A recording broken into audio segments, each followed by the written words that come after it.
शंभूराज देसाई यांना मंत्रिपद मिळाल्यानंतर पाटण तालुक्यातील कार्यकर्त्यांनी जल्लोष साजरा केला। शंभूराज विजयादेवी शिवाजीराव देसाई ईश्वर साक्ष शपथ घेतो की कायद्याद्वारे स्थापित झाले आहे अशा भारताच्या संविधानाबद्दल मी खरी श्रद्धा व निष्ठा बाळगीन।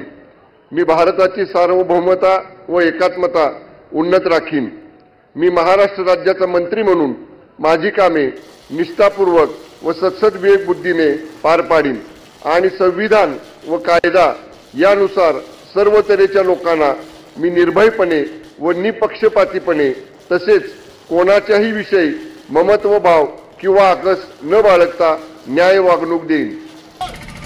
मी शंभूराज विजयादेवी शिवाजीराव देसाई ईश्वर साक्ष शपथ घेतो की महाराष्ट्र राज्याचा मंत्री म्हणून माझ्या विचारार्थ आणली जाईल किंवा मला ज्ञात होईल अशी कोणतीही बाब आता मंत्री म्हणून माझी कामे यथायोग्य पार पाडण्यासाठी आवश्यक असेल ते खेरीज करून एरवी मी कोणत्याही व्यक्तीला किंवा व्यक्तींना प्रत्यक्षपणे वा अप्रत्यक्षपणे कळवणार नाही किंवा त्यांच्याकडे उघड करणार नाही। धन्यवाद। जय हिंद, जय महाराष्ट्र। ॲडव्होकेट